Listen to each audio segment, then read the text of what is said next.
స్టెప్పులు వేస్తాడు, నల్లరిస్తాడు, అందరు నారాజు మంచి ఎంజాయ్ చేపిస్తాడు. ప్రతి ఒక్కరిని పండగ జరుపుకునేలాగా ఒక పండగ వాతావరణంతో మంచి ఆ ఏరియా మొత్తం సత్తెనపల్లికి సంబంధించి మంచిగా చేస్తాడు. అవును, చాలా మంచి కార్యక్రమాలు చే మంచి మనిషి, మంచి అడ్వకేటెడ్ కూడా, మంచి లాయర్ కూడా, వాగ్దాట్ ఉన్న వ్యక్తి, మంచి ఆలోచన ఉన్న వ్యక్తి, మంచి స్టఫ్ ఉన్న వ్యక్తి, దమ్మున క్యాండిడేట్. రీసెంట్లీ వాళ్ళ డాటర్ కి అమెరికాలో లవ్ మ్యారేజ్ కూడా చేసేసారు. కులాంతర వివాహం చేశాడంటే అంత చిన్న విషయం.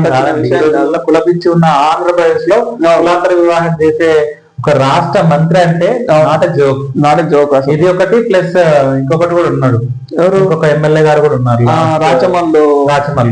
రాచమల్లు గారు కూడా కులాంతర వివాహం చేసి ఒక హిస్టరీని క్రియేట్ చేశారు. అవునవును. జగన్మోహన్ రెడ్డి గారికి వెళ్ళినప్పుడు మా పాప ఇట్లా ఒక వేరే కులాబ్ అబ్బాయిని బీసీ సమాజానికి చెందిన బీసీ సామాజిక వర్గానికి చెందిన ఒక అబ్బాయిని లవ్ చేస్తుంది, ఏం చేయమంటావు అన్నప్పుడు మంచిగా ఇచ్చి పెళ్లి చేయి, లేదంటే నెక్స్ట్ టైం నీకు సీట్ ఇవ్వ అని చెప్పిండు. అవునవును.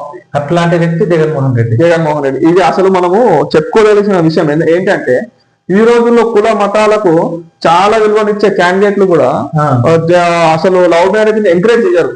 లవ్ మ్యారేజ్ అని కులాంతర వివాహాలని అంటే కులపిచ్చి ఉండడం అనేది చాలా తప్పు. ఎవరికైనా కావచ్చు, నీకైనా నాకైనా ఎవరికైనా కులపిచ్చి ఉండడం అనేది చాలా వరకు తప్పు. ఇప్పుడున్న జనరేషన్ లో ఇలాంటి నిర్ణయాలు చాలా చాలా నార్మల్ గా మధ్యతరగతి కుటుంబం వాళ్ళు కూడా కులాంతర వివాహం చేయడానికి ఇష్టపడరు. అలాంటిది ఒక హోదాలో ఉండి, ఒక ఎమ్మెల్యే స్థానంలో ఉండి, ఒక మంత్రి స్థానంలో వర్క్ చేసి కులాంతర వివాహం చేయడం అనేది గొప్ప విషయం, చాలా మంచి విషయం కూడా ఇది, చెప్పుకోవాల్సిన విషయం ఇది.